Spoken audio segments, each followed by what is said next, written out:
சரிடா, உனக்கு ஒரு மாநாடு நடத்த சொல்றாங்க, நடத்த சொல்றேன்டா. உனக்கு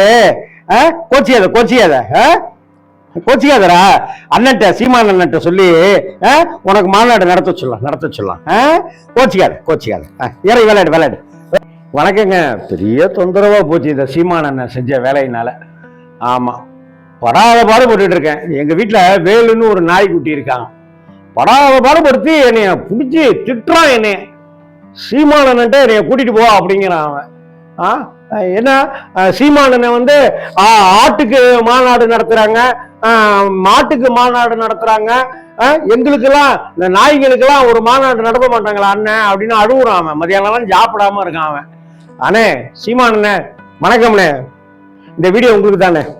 வணக்கம் நண்பர்களே. என் குருநாதர் எழுத்து சித்தர் பாலகுமாரஸ் அவர்களை மனதார வணங்கிவிட்டு உங்களுடன் பேச தொடங்குகிறேன். இந்த உலகத்தில் காண கிடைக்காத கண்காட்சியாக, காண கிடைக்காத வகையாக கின்னஸ் சாதனையில் இடம்பெறக்கூடிய அளவிற்கான ஒரு சாதனையை நம் அன்பு அண்ணன், நாம் தமிழர் கட்சியின் சீமான் அண்ணன் அவர்கள் நடாத்தி இருக்கிறார்கள். மதுரை மாநகரம் விசித்திரமான இந்த மாநாட்டை கண்டுகளித்திருக்கிறது. ஆமாங்க, ஆடு மாடெல்லாம் போட்டு ஒரு பட்டியல அடைச்சு அதுங்களுக்காக ஒரு மாநாடு. ஏன் மேடையில சீமான் உட்கார்ந்துருக்காரு, எதிர்த்தாப்புல எல்லா ஆடுங்களுமா இருக்கு. ஆமா, மனுஷங்களுக்கு நான் பேசுற பாஷை புரியாது அப்படின்னு சொல்லி ஆடு மாடெல்லாம் கொண்டாந்து நிப்பாட்டிட்டாரு நம்ம சீமான். எதுக்காக ஆடு மாடெல்லாம் நிப்பாட்டுறாங்க? அவங்க மேயறதுக்கு இடம் இல்லையா. மேயறதுக்கு இடம் இல்லாம இருக்கிறதுனால ஆடுகளும் மாடுகளும் மேய்வதற்கு இடங்களை காருங்கள் அப்படின்னு சீமான் கைய முறுக்கிக்கிட்டு ஆவேசமா தமிழக அரசு கிட்ட கேட்கிறாரு. இதெல்லாம் மேயக்கூடாது, காட்டுக்குள்ளார போகக்கூடாது அப்படின்னு சொல்லி ஒரு சட்டம் உண்டு.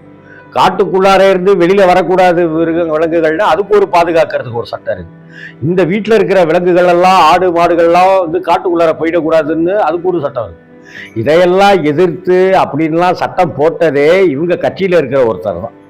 ஆனா இப்ப இவரே இதுக்கு மேய்ச்சலுக்கு இடம் இல்லைன்னு மாநாடு போடுறாரு. இதெல்லாம் எந்த வகையில காமெடி அப்படின்னு தெரியல. ஏன் சீமான் வந்து தன்னுடைய கெத்தை வந்து இப்படி இழந்துகிட்டே இருக்காருன்னு ரொம்ப வருத்தமா இருக்கு. சீமான் பேச்சினாலே நமக்கெல்லாம் அப்படியே பொறுத்தது போதும் மனோகரா பொங்கி எழு அப்படின்னு இருக்கும். அப்படி பேசுவாங்க அண்ணன். இந்த மீசையெல்லாம் ரொம்ப அழகா செதுக்கி வச்சுக்கிட்டு ரொம்ப வருத்தமா இருக்கு. இன்னைக்கு ஆடுகள் கேட்டு அங்க தலையாசச்சிட்டு இருக்குது.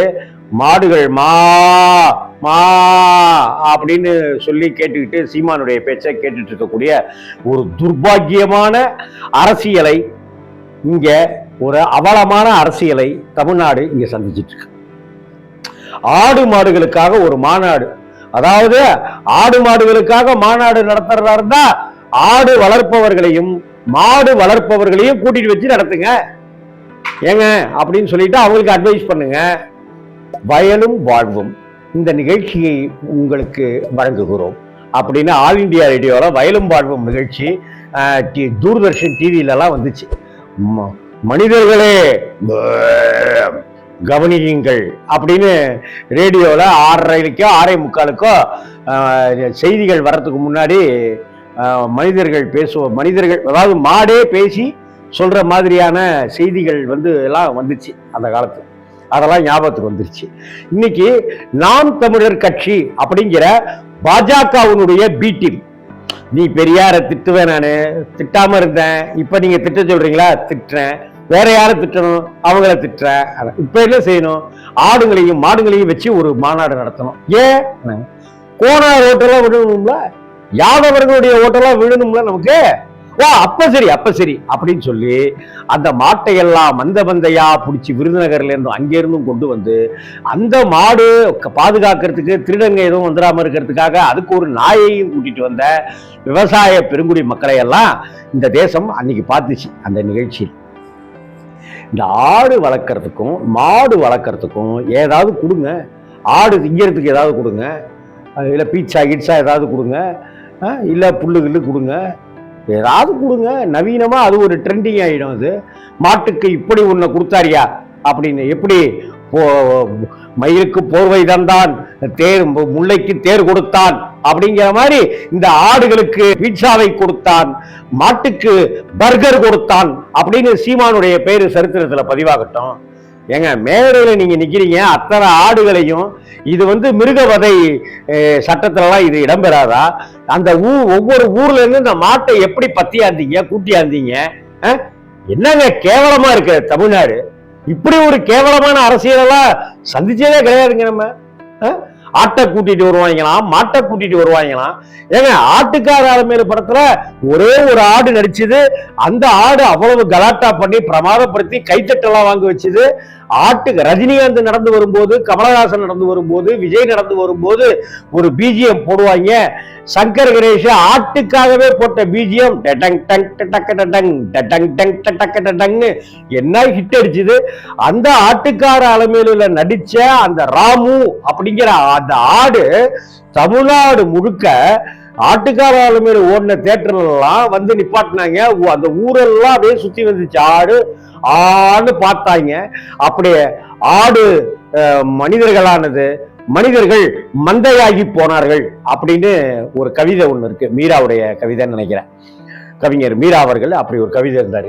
இன்னைக்கு மந்தையில இருக்கிற ஆடு மாடுகளை, வீட்டுல இருக்கிற ஆடு மாடுகள் எல்லாம் கொண்டாந்து ஒரு பட்டியல அடைச்சி விராதனூரா மதுரையில அந்த இடத்துல நிப்பாட்டி நீங்க மேடையை போட்டு கத்துன்னு கத்துறீங்க. இப்படி எல்லாம் இம்சை பண்ணலாமா? இந்த படத்தில் பறவைகள், விலங்குகள் எதுவும் துன்புறுத்தப்படவில்லை அப்படின்னு டைட்டில் கார்டுல போடுறோம். ஆனா இதுக்கு எந்த டைட்டில் கார்டு போடுறது, இதுக்கு நீங்க என்ன செய்ய போறீங்க அப்படின்னு தான் தெரியல. சரி, இந்த ஆடை கூட்டிட்டு வந்ததுனாலையும் மாடை கூட்டிட்டு வந்ததுனாலையும் மேய்ச்சல் நிலம் கிடைச்சிருமா? அந்த விவசாயிகளை கூட்டிட்டு வந்து, அந்த மக்களை கூட்டிட்டு வந்து நீங்க ஏதாவது ஒரு விழிப்புணர்ச்சி நடத்தினாக்கா நல்லா இருக்கும். இல்ல நீங்க நாம் தமிழர் கட்சி சார்பா ஒவ்வொரு ஊர்லயும் நாங்க ஒரு அரை கிரவுண்டு தரோம், ஒரு கிரவுண்டு தரோம், காலையில ஒரு மணி நேரம் மாடுகள் மேயட்டும், அப்ப அந்த சென விடுறதுக்குன்னு கூட்டிட்டு போவாங்க. முந்தானை முடிச்சு படத்துல ரொம்ப அட்டகாசமா சீன் வச்சிருப்பாரு. ஏன் வாத்தியார இந்த 2வது மணி அடிச்சிருச்சீங்களா அப்படின்னு ஒருத்தர் கேட்பாரு. ஏங்க, 2வது மணி ஸ்கூல்ல அடிக்கிறதுக்கும் நீங்க மாட்டை ஓட்டிட்டு போறதுக்கு என்னங்க சம்மந்தம்? 2வது மணி அடிச்சாதான் இந்த சென விடுறதுக்கு மாடு வருமுங்க, அதுக்கு தானே கேட்டான். என்னமோ உங்க ஒருத்தன்தான் மணி இருக்கிற மாதிரி இந்த ஆட்டாற்றிய நீனு அப்படின்னு வாத்தியார் திட்டிட்டு போற மாதிரி ஒரு காமெடியா, ஒரு டபுள் மீனிங் கலந்த ஒரு காமெடியா பாகியராஜர் வச்சிருப்பாரு. அது மாதிரி நீங்க இந்த ஆடையும் மாடையும் வச்சுக்கிட்டு நீங்க காமெடி பண்ணிருக்கீங்க அப்படின்னு தான் சீமானண்ணனை பார்த்து கேட்க வேண்டியிருக்கு. சீமானண்ணனுக்கு இந்த மாதிரிலாம் யாரு புதுசா ஐடியாக்கள் கொடுக்குறாங்க அப்படின்னுறது தெரியல. இம்சையரசன் 23ஆம் புலிகேசி மாதிரி வர வர அண்ணன் மாறிக்கிட்டே இருக்காங்க அப்படின்னு தான் பார்க்க வேண்டியிருக்கு. இதெல்லாம் எப்படி தேர்தலுக்கு அரசியல்ல இதெல்லாம் ஓட்டு கிடைக்குமா? இல்ல ஆடு எப்படி இதை ஓட்டு போடும்? அபூர்வ அவர்கள் படத்துல புலி கொண்டுச்சிங்க, புலி தொப்பி போட்டுருந்துச்சிங்க அப்படின்னு ஒருத்தன் சொல்லுவான். நாசரோட அசிஸ்டண்டா அந்த பந்து விளையாட்டுல இருக்கிறோம். உடனே ஜனராஜ் கேட்பாரு, புலி கொள்ளுமாயா? சரி, அப்படியே புலி கொண்டாலும் புலியை எப்படி அரெஸ்ட் பண்ண முடியும்? புலி தொப்பி போட்டிருக்குமாயா அப்படின்ட்டுலாம் ஜனகராஜும் ஆர் சிவாஜியும் கேட்டுக்குவாங்க. காமெடியா இருக்கும். இங்க என்னடானாக்க ஆட்டுக்கு ஏதாவது ஓட்டு உரிமை ஏதாவது கொடுத்துட்டாங்களா? மாட்டுக்கு ஏதாவது வாக்களிக்கிற உரிமையை கொடுத்துட்டாங்களா? மாட்டுக்கு லோன் கொடுத்த உலகம் தான் இது, ஆட்டுக்கு லோன் கொடுக்கிற உலகம் தான் இது. ஒருவேளை லோன் மூலம் வாங்கப்பட்ட ஆடுகளுக்கு ஓட்டுரிமை அப்படின்னு ஏதாவது இந்திய திருநாட்டுல ஏதாவது சட்டங்கள் மாறிடுச்சா? இன்னும் பிச்சைக்காரர்களுக்கே இன்னும் சரியான வரியே ஓட்டு கிடைக்கிறது இல்லை. இன்னும் இங்க இருக்கிற அகதிகள்னு தலைப்பை கொடுத்து நம்ம அசிங்கப்படுத்திட்டு இருக்கோமே, அந்த மனிதர்களுக்கு கூட ஓட்டுரிமை சரியா வழங்கப்படலைங்கிறது தான் இங்க புள்ளி விவரம் தருகிற கேவலமான கொடுமைகள் நடந்துட்டு இருக்கு. இப்படிப்பட்ட சூழ்நிலையில நீங்க ஆடை கொண்டாங்க, நான் மாநாடு நடத்துறேன், நீங்க மாடு கொண்டாங்க, நான் மாநாடு நடத்துறேன்னாக்க அப்புறம் கோழி என்ன பண்ணும்? சேவல் என்ன பண்ணும் சொல்லுங்க? என் முப்பாட்டன் முருகன் ஆன்றீங்கல்ல, உங்க முப்பாட்டன் முருகனோட கொடியே சேவல் கொடி தானே. அப்ப சேவலுக்கு கோழிக்கெல்லாம் எப்ப மாநாடு நடத்துவீங்க? குருவிக்கு மைனாவுக்கெல்லாம் எப்ப மாநாடு நடத்துவீங்க? நாயை கண்டா கள்ளக்கானன்றான், கள்ளக்கண்டா நாயக்கானன்றான், தெருவில் இருக்கிற நாயை அடிச்சு துரத்துறோம். அந்த நாய்களுக்கெல்லாம் நீங்க எப்ப ஒரு மாநாடு நடத்துவீங்க? எங்க வீட்டுல இருக்கிற வேலு அப்படிங்கிற நாய் கேட்கறான், சீமான் எப்ப எங்களுக்கு மாநாடு நடத்துவாரு, எப்ப அந்த மேடைக்கு எங்களை கூட்டிட்டு போற அப்படின்னு எங்க வீட்டுல கேட்கறாங்க. நீங்க எப்ப நாய்க்கு மாநாடு நடத்துவீங்க? இந்த இப்ப ஜூலை மாசத்துல நீங்க ஆட்டுக்கும் மாட்டுக்கும் மாநாடு நடத்திட்டீங்க. அதுக்கப்புறம் நீங்க அக்டோபர், நவம்பர், டிசம்பர் இந்த மழை மாதங்கள்லயோ அல்லது குளிர்காலங்கள்லயோ நீங்க கோழிக்கு, சேவலுக்கு, நாய்க்கு அப்படின்லாம் மாநாட்டை நடத்துனீங்கன்னாக்க அடுத்த தேர்தலில் உங்களுக்கு எக்கச்சக்கமான ஓட்டு சதவீதம் குவியும்.